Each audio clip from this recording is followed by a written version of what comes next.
அனைத்து உயிரோடைய தமிழ் IELTS தமிழ் உயிரோடைய தமிழில் அன்பர்களே அரசியல் கலை நிகழ்ச்சியில் இணைந்திருக்கிறீர்கள். இன்றைய அரசியல் கலை நிகழ்ச்சியில் பிரித்தானியாவிலிருந்து போரியல் ஆய்வாளர் ஆரோஸ் அவர்கள் இணைக்கின்றார். வணக்கம் அரசர்களே.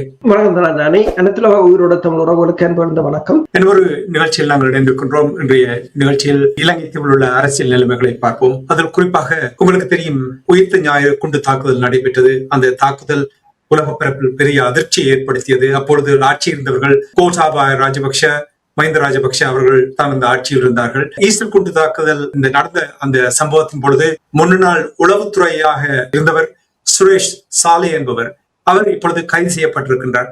இந்த சம்பவம் தொடர்பாக நீங்கள் என்ன அறிந்தீர்கள் என்று கூறுவீர்களா? உண்மைதான்.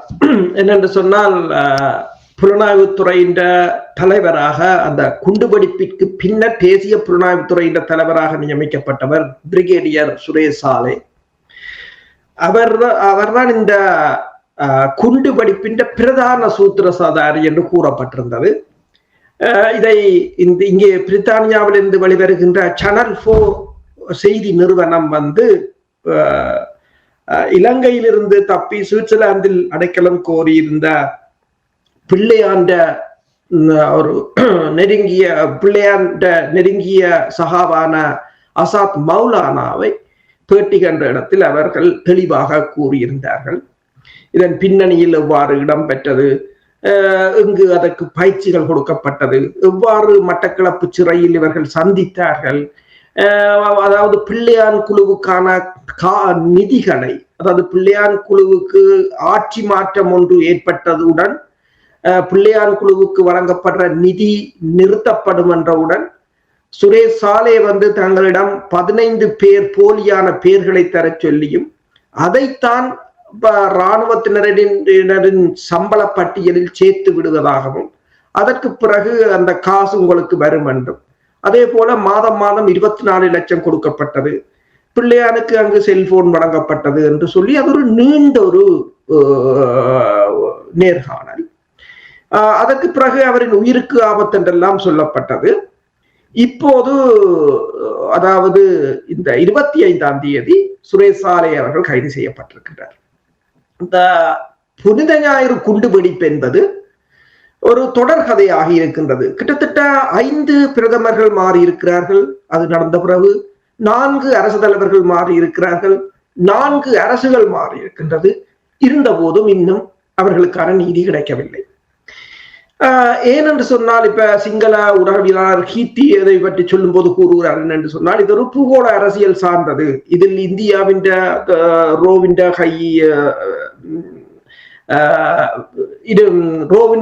பின்னணியும் இருக்கின்றது. தாஜ் சமுத்ரா ஹோட்டல் ரோவிண்ட ஹோட்டல், இந்தியாவின் ஹோட்டல். அந்த விடுதியில் வெடிக்க இருந்தவரை கடைசி நேரத்தில் முடிவை மாற்றி வெளியில் எடுத்தார்கள். அப்போது கூட சுரேஷ் சாலே தான் அசாத் மௌலானாவுக்கு தொலைபேசி எடுத்ததாகவும், எடுத்து எங்கு நிற்கிறீர்கள், நீங்கள் அந்த தாஜ் சமுத்ராவில் இருப்பவரை உடனடியாக வெளியில் கொண்டு வர வேண்டும் என்று. ஆனால் அப்ப அவர் கூறியிருக்கிறார், நான் மட்டக்களப்பில் நிற்கிறேன், நான் உடனடியாக போக முடியாது. ஆனால் ஏதோ ஒரு வழியில் அவரை வெளியில் எடுத்து தெகுவளையில் இருந்த ஒரு விடுதியில், ஒரு சிறிய ஹோட்டலில் அது வெடித்தது அந்த குண்டு. அப்படி இதில் பெருமளவான பிரச்சனைகள் இருக்கின்றன. ஆனால் இப்ப இந்த நிலைமையில் தற்போது இந்த கைது நடந்திருக்கின்றது.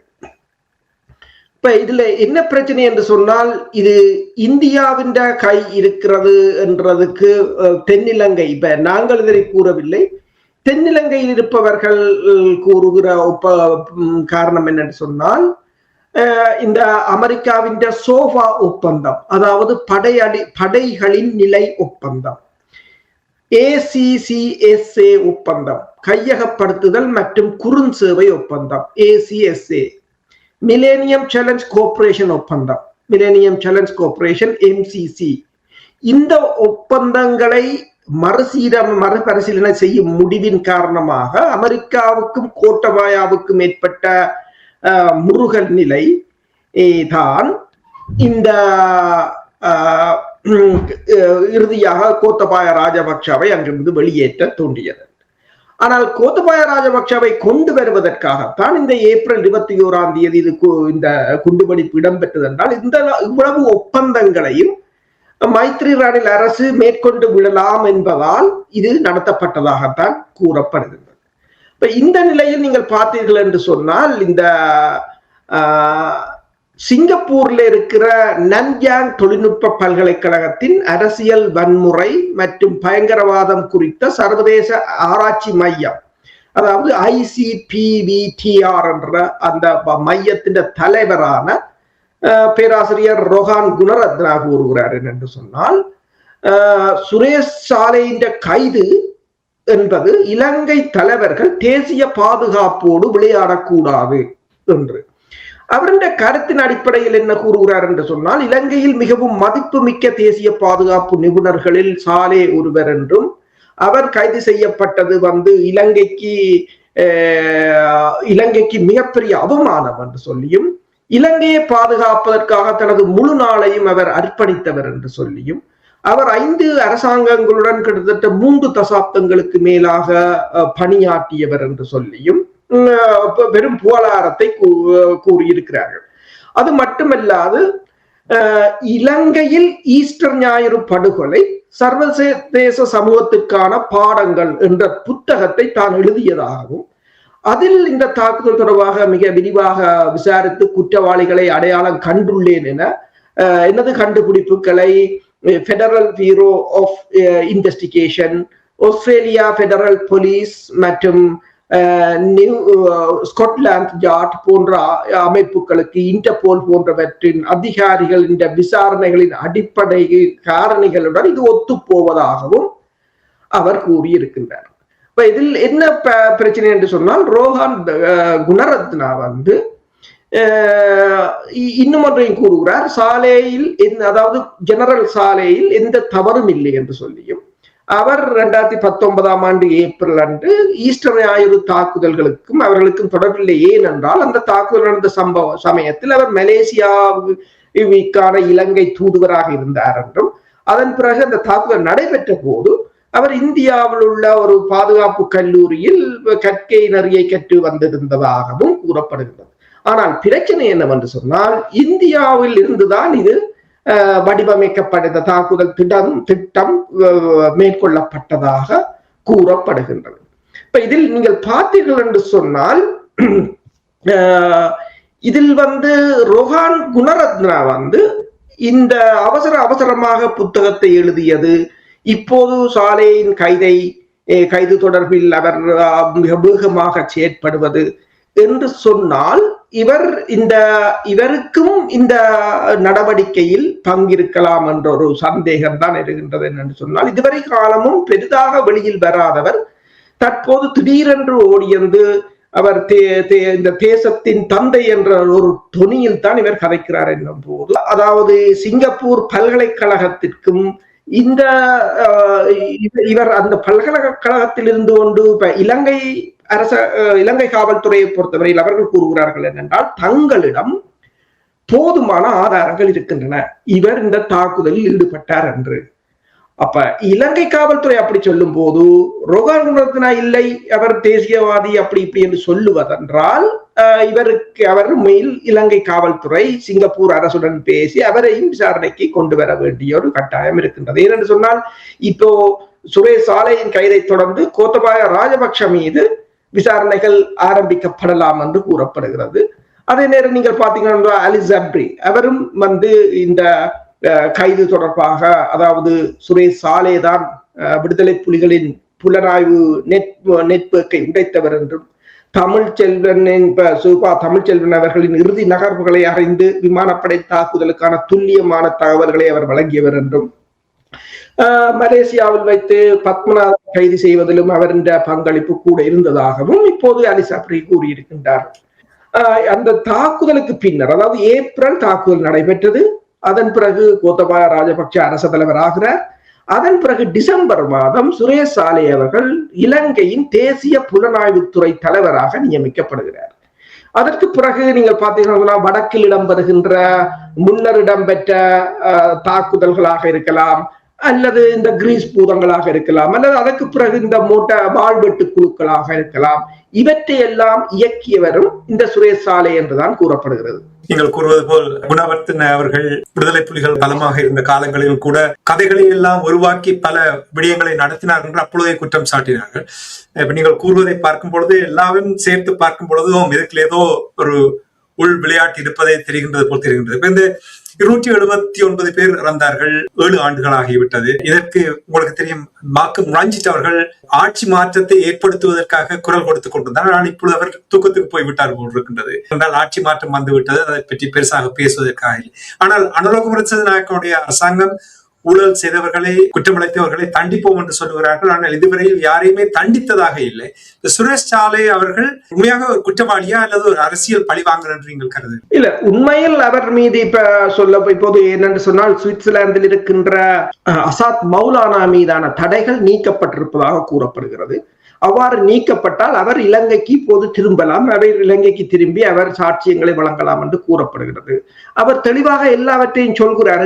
எங்கு சந்தித்தவர்கள், எங்கு பயிற்சி கொடுக்கப்பட்டது, இவ்வாறு. அதாவது அவர் கூறினார், போலியான பெயர்களில் இராணுவத்திலிருந்து பிள்ளையான் குழுவுக்கு நிதி கூட சென்றதாக அதெல்லாம் இலகுவாக அவர்கள் கண்டறியலாம். சாட்சிகள் எடுப்பது என்று சொன்னால் தற்போதைய இலங்கை அரசுக்கு பெரிய பிரச்சனை இருக்காது. அப்ப சாட்சிகளை அவர்கள் இலகுவாக எடுக்கலாம். அதே போல நீங்கள் பார்த்துக்கிட்டு சொன்னா, இந்த சேனல் 4 நியூஸ்ல அதாவது அசாத் மௌலானாவோட அவருக்கு பக்க சார் அவருடைய சாட்சியத்துக்கு மேலதிகமாக முன்னாள் சிஐடி ஐபி நிசாந்தா டி சில்வா, பத்திரிகையாளர் பெட்ரிகா ஜான்ஸ், லசந்தா விக்ரமதுங்காவின் சகோதரர் லால் விக்ரமதுங்கா, முன்னாள் மனித உரிமைகள் ஆணையாளர் அம்பிகா சத்குணநாதன், முன்னாள் ராஜதந்திரி சரத் ஹொங்கஹே, கொழும்பு பேராயர் மல்கம் ரஞ்சித், கொழும்பு மற்றது பிள்ளையாண்ட முன்னாள் ஊடக செயலாளராக பணியாற்றி நாட்டை விட்டு தப்பி ஓடிய அசாத் மௌலானா மற்றும் பேரை குறிப்பிட விரும்பாத ஒரு காவல்துறை அதிகாரி இப்போது ரவி சென்னிவரத்னா என்று அவரை இப்போது நிரூபித்திருக்கிறார்கள். இவர்கள் எல்லோரும் இதற்கு அந்த குண்டு வெடிப்புக்கும் இவர்களுக்கும் இடையான தொடர்பாக இவர்கள் ஆதாரமாக சாட்சி அளித்திருக்கிறார்கள். அடுத்ததாக இதில் சாகரகான் இதில் ஈடுபட்டவர், அவரின் குடும்ப உறுப்பினர்கள், அவர் ஜெயிலில் இருந்தது, மட்டக்களப்பு சிறைச்சாலையில் வைத்து திட்டம் தீட்டப்பட்டது, அங்கு பிள்ளையானுக்கு தொலைபேசிகள் உள்ளுக்கு வழங்கப்பட்டது, எல்லாவற்றையும் அவர்கள் ஆவணங்கள் மூலம் எடுக்கலாம். இலங்கை காவல்துறையினரிடமும் இந்த கேள்வி கேட்கப்பட்டது. அதாவது இது இப்போது இலங்கை அரசை நோக்கி ஊழல் குற்றச்சாட்டுகள் எழுந்திருக்கின்ற நிலையில் அதை திசை மாற்றுவதற்காக இந்த கைது இடம்பெற்றதானால் அவர்கள் கூறுகிறார்கள், இது தாங்கள் வலுவான ஆதாரங்களின் அடிப்படையில் தான் இதை கூறியிருக்கின்றோம், மேலும் நீங்கள் பொறுமையாக இருங்கள், இது தொடர்பான மேலதிக தகவல்கள் வரும் என்றும், பயங்கரவாத தடுப்பு சட்டத்தின் கீழ் அவர் கைது செய்யப்பட்டிருக்கிறார், எனவே 72 மணி நேரம் வைத்திருக்கலாம் என்று. அதாவது இந்த பயங்கரவாத சட்டத்தை வைத்து தமிழர்களை இவர் இவ்வளவு மோசமாக நடத்தினாரோ அதே பயங்கரவாத சட்டம் இப்போது அவர் மீது பாய்ந்திருக்கின்றது. அரசியலில் இது சாதாரணம் என்றுதான் நாங்கள் கூறலாம். அதே நேரத்தில் கர்மா என்றும் கூறலாம். நாங்கள் நிறைவாக அரசவர்களே, ஆட்சி மாற்றத்தை பின் நிறைய இப்படியான விடயங்கள் நடைபெறுகிறது. அதாவது குற்றமிழைத்தவர்களை கைது செய்வோம், தண்டிப்போம் என்றெல்லாம் கூறுகின்ற இந்த நேரத்தில் இந்த உயிர்த்த ஞாயிறு தாக்குதல் தொடர்பாக நீதியான உண்மையான ஒரு விசாரணை நடக்கும், இதற்கு நீதி கிடைக்கும் என்று நீங்கள் நம்புகிறீர்களா? அல்லது இது காலத்தில் இது ஒரு தேவையாக இருக்கின்றது, இதுவும் கடந்து செல்லும் என்று நீங்கள் எதிர்பார்க்கிறீர்களா? பூகோள அரசியல் நிலையில் தான் இந்த சம்பவம் இடம்பெற்றிருக்கின்றது. பூகோள அரசியல் நிலைமைகள் காரணமாகத்தான் இந்த விசாரணைகள் இதுவரை காலமும் பிற்போடப்பட்டதாக கூறப்படுகிறது. இப்போதைய கைது இவர்கள் கூறுவது போல அரசின் ஊழலை மறைப்பதற்காக என்று பார்க்காது, நான் எப்படி பார்க்கிறேன் என்று சொன்னால், இப்போதைய கைதை பொறுத்தவரையில் தற்போது இலங்கை அரசுக்கு எதிராக இலங்கையில் யாரும் செயற்பட வெவ்வேறு நாடுகள் முனைப்பாக இருக்கின்றன. அவ்வாறு ஒரு கட்டம் வந்தால் யார் யார் அதற்கு எதிராக செயற்படுவார்கள் என்று இலங்கை ஒரு கணிப்பை மேற்கொண்டிருக்கின்றது. அப்ப இலங்கை தனது புலனாய்வு தகவல்களின் அடிப்படையில் தான் தனக்கு அதாவது தங்கள் ஆட்சிக்கு எதிராக அல்லது வெவ்வேறு வெளிநாட்டு சக்திகளுடன் யார் யார் ஒன்று சேரலாம் அல்லது யார் சதி நடவடிக்கைகளை மேற்கொள்ளலாம் என்ற புலனாய்வு தகவல்களின் அடிப்படையில் தான் இந்த கைது இடம்பெற்றிருக்கின்றது. இப்ப அவ்வாறு ஒரு நிலைமை வந்தால், அதாவது நீதி என்பது எப்போது சாத்தியமாகும் என்று சொன்னால் அதுவும் ஒரு அரசியல் பேரம் தான். இப்ப இந்த அரசுக்கு அந்த முன்னைய இந்த நடவடிக்கையில் ஈடுபட்டவர்களால் ஒரு ஆபத்து வரும் என்னும் போது அதற்கான நீதியை நிலைநாட்டுகிறேன் என்று சொல்லி அவ்வளவு பேரையும் தூக்கி உள்ளுக்கு போடுவார்கள்.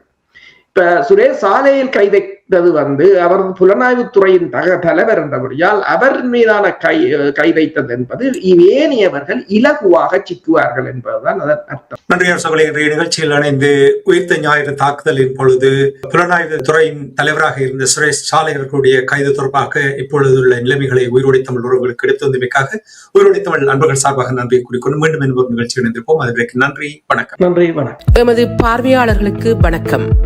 மக்களின் குரலாய் ஓங்கி ஒலிக்கும் இலக்குமின் இதழ் மற்றும் உயிரோடை தமிழ் வானொலி ஆகிய இவ்விரு ஊடகங்களும் உங்களைப் போன்ற எமது நேயர்கள் நண்பர்களின் ஆதரவிலேயே இயங்கி வருகின்றன.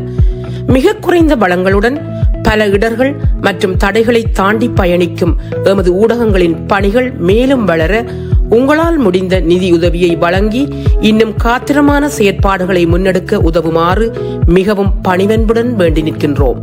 உங்கள் பங்களிப்பு உங்களின் உரிமை குரலாய் ஓங்கி ஒலிக்கும். நன்றி.